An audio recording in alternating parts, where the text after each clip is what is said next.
Good morning, everyone. Thanks for coming today.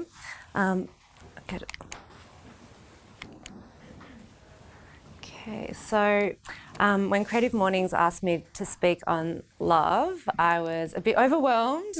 It's such a huge topic, and the more I thought about it, the better I felt, because jewellery and love is so closely connected. And the only real problem I had was cutting my talk down today, because there's just so much to cover and there's such a long history on this topic.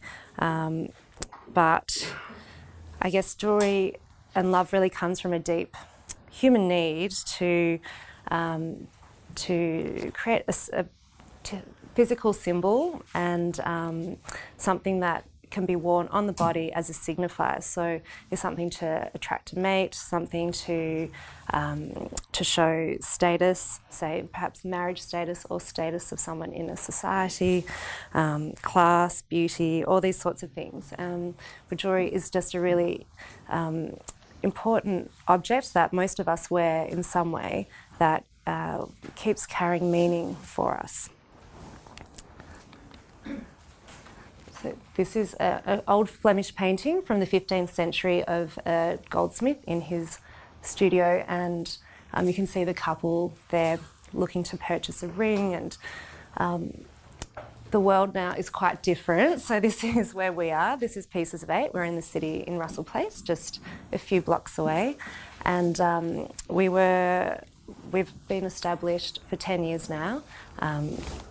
Last year we celebrated 10 years. I started in North Fitzroy and I studied jewellery, gold and silversmithing at RMIT, and established the business when I really wanted to have a platform for my peers to show their work and also make their work, because I did establish a studio initially as well as the gallery, and we moved to the city 5 years ago.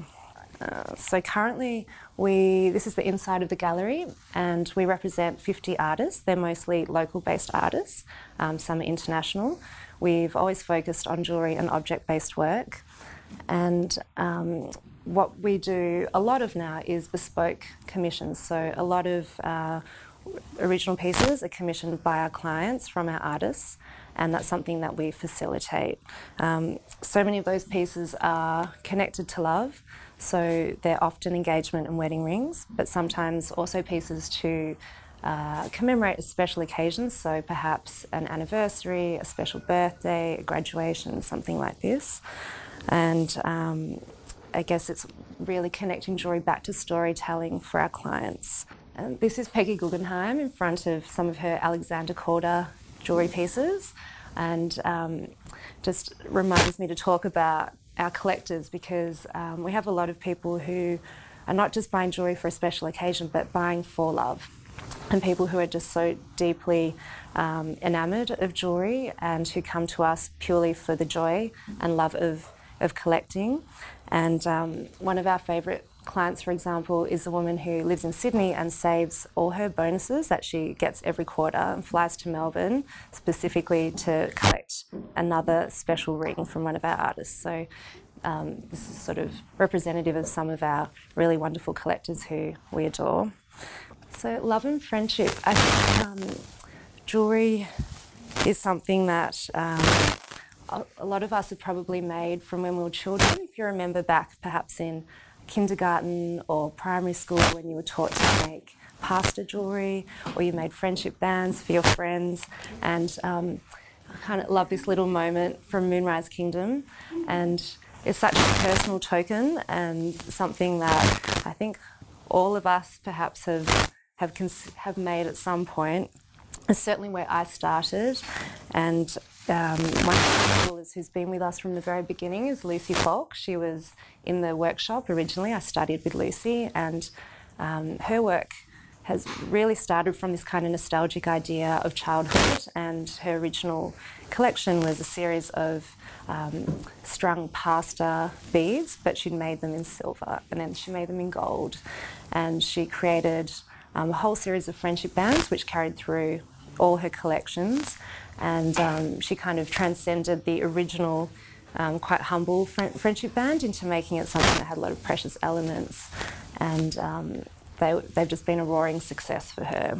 So romantic love. I'm not sure if any of you heard Elaine de Botton speak recently in Melbourne on the failure of romantic love on our society, but I think that romantic love is something that is still relevant in jewellery, and a particular example is the posy ring, which was a very simple band with a beautiful engraved message inside, which would connect a sentiment between two lovers. So the two rings here, one says true love on the left, and on the right, I like my choice.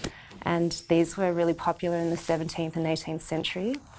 And one of our artists, David Neal, he's created these posy rings recently for a couple, and they say, make it up as we go along. And for David, he says that the more I think about it, it's such an apt inscription for relationship promise, because love isn't static. It isn't one gesture, it's a thing that you both keep creating. This is another of his pieces, Far Away. He often does use words in his jewellery, and he says that this is something for someone you're longing for that isn't there. Yeah, it's a love story. So funnily enough, I had a lot of pieces that fit into this category, love and sex. It's something that has, again, a real historic precedent, and this is a beautiful ancient Roman medallion with two lovers embracing.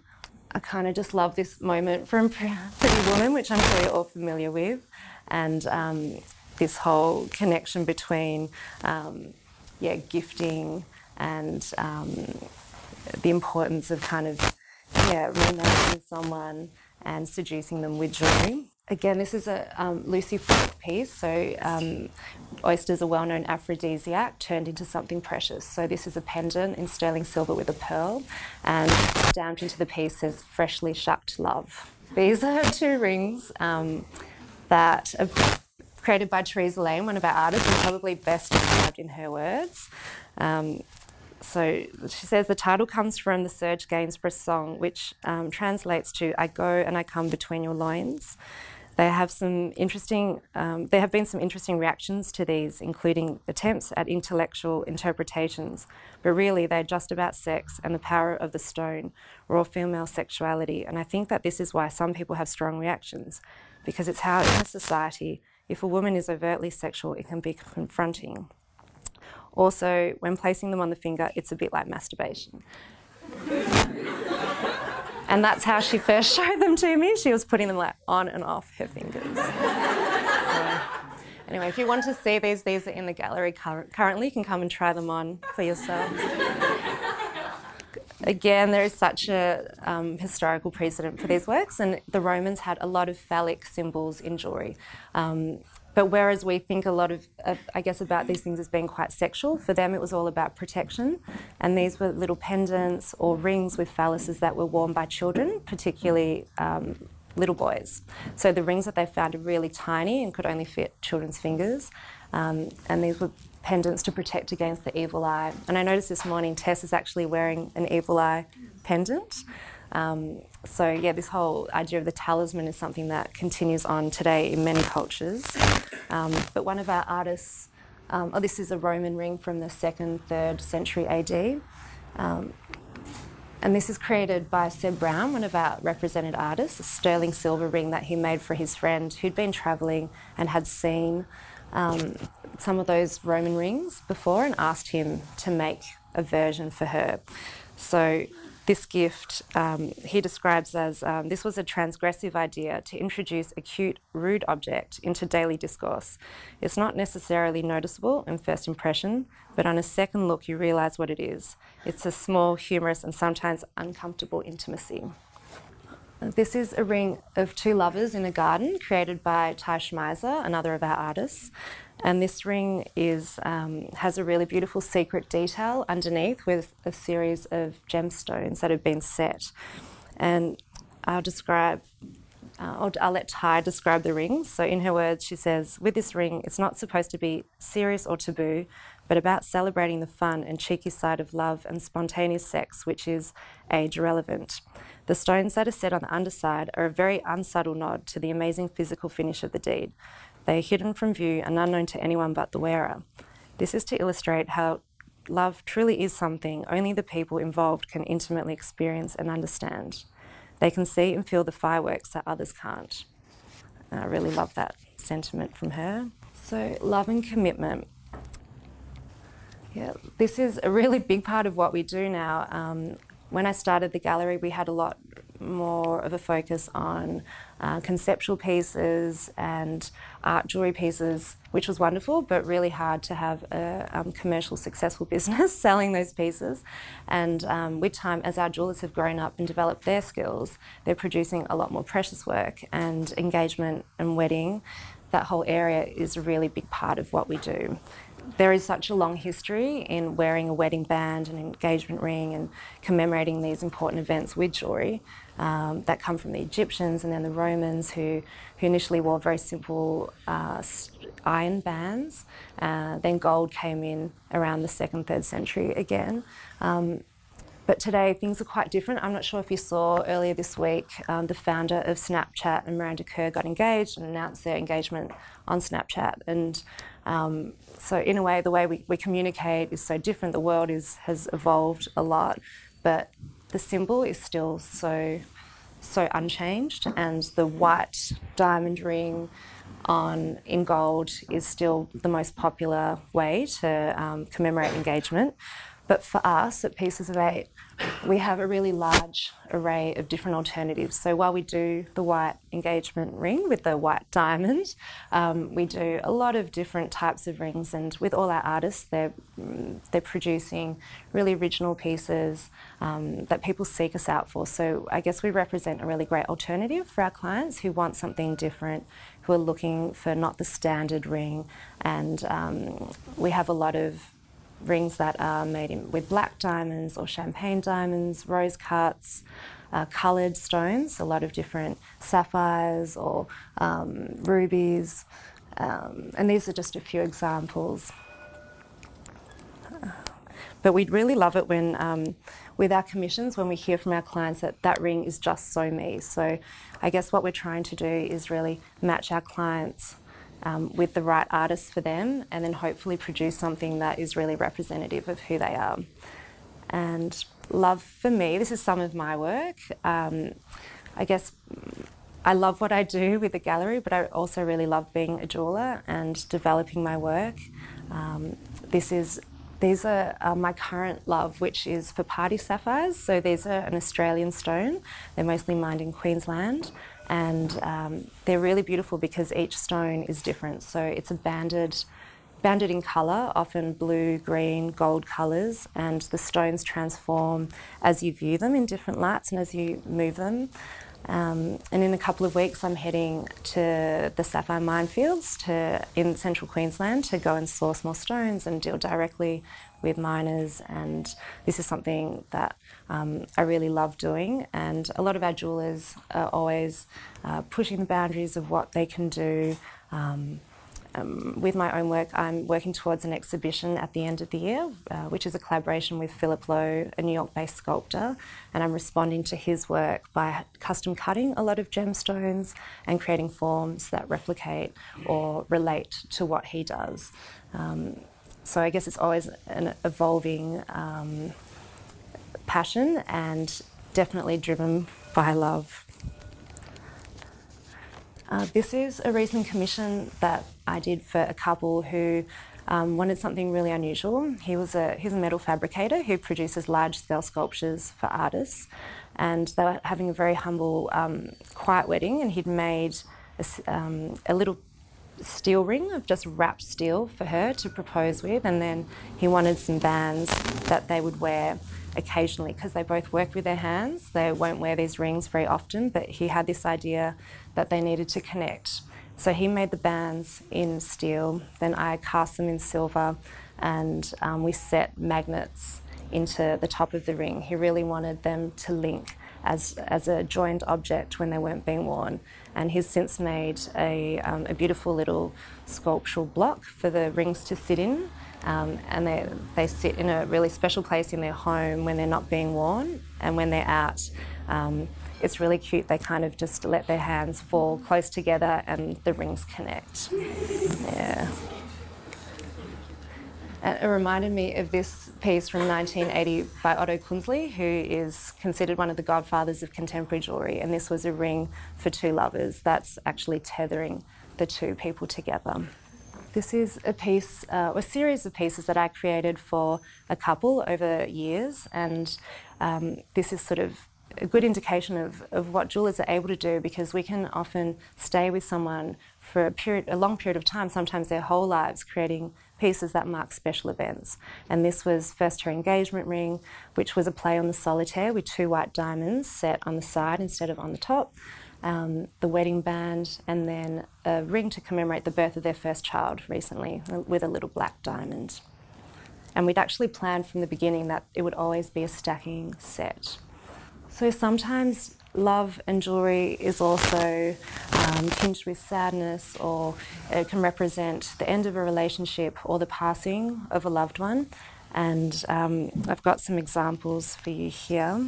So you're probably familiar with memento mori jewellery. This was very popular in the 16th and 17th century, and then the Victorians had a real love for this as well.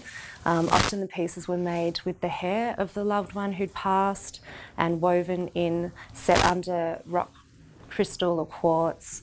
There was often engraving as well. Sometimes, like the piece on the top left, it was made with macerated hair, which was used to create an illustration. This is a very loaded piece that I'm not sure how many people could wear. It was created again by Otto Kunzli in the 80s, and it's made from 48 used wedding rings. So this is a piece of kind of abandoned rings, love lost, which I think is really powerful. Now, this is a ring created by one of our artists, Tessa Blasey, for a friend. Not so much created, but transformed from his wedding band after his relationship ended.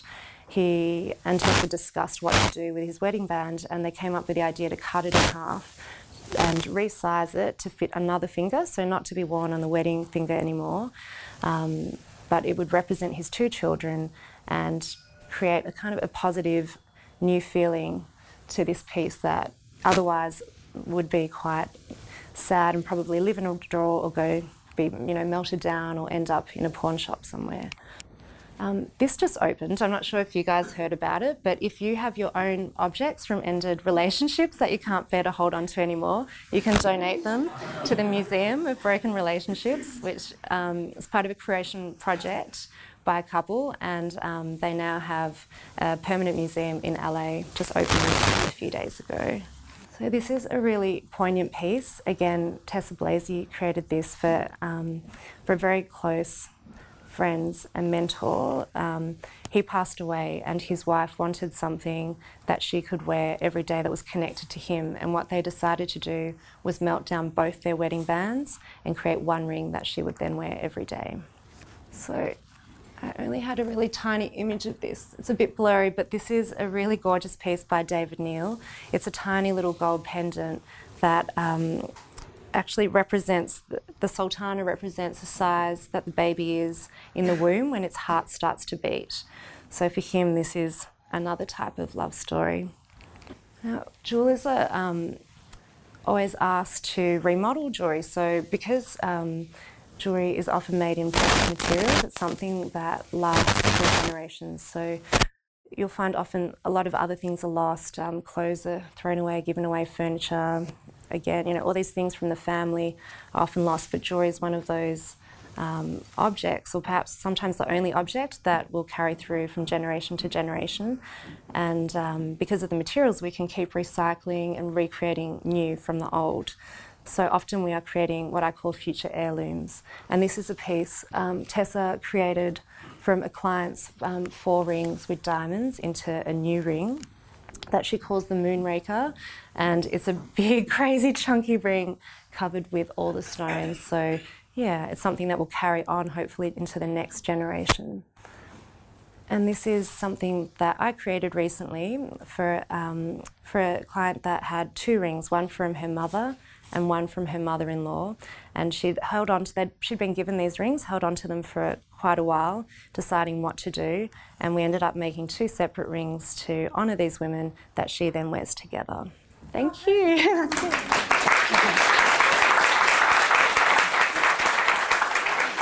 For time. Yeah, perfect. Okay, great. So we've got a few minutes for some questions, if anyone has any.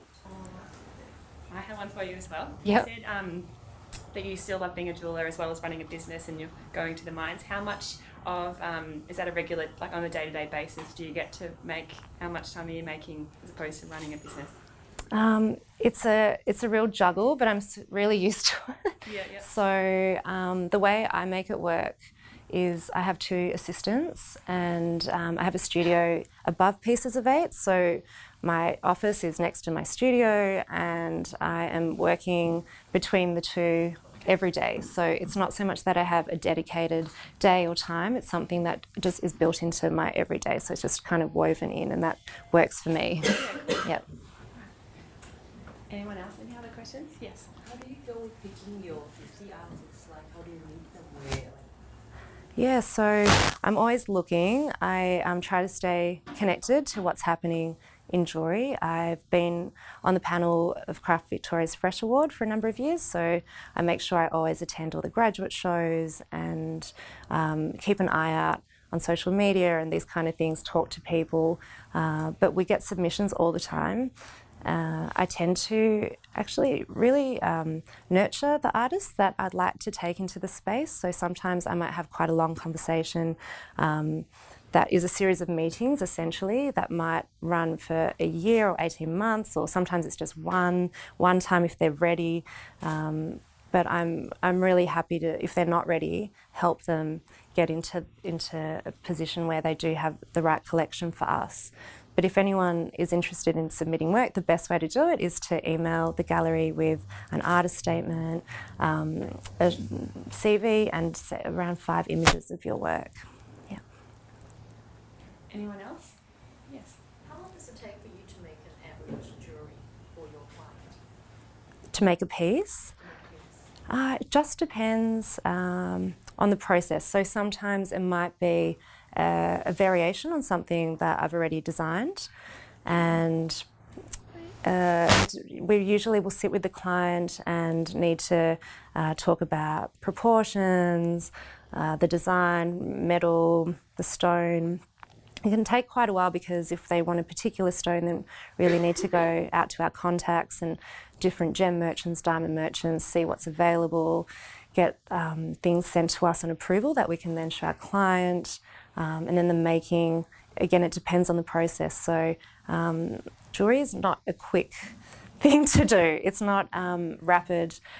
Nearly all our jewellers employ hand-making processes. We have a few who use 3D printing, but there's really, when it comes to the precious pieces, generally they're nearly all hand-fabricated or cast and hand-finished. So yeah, there's many hours going to the pieces.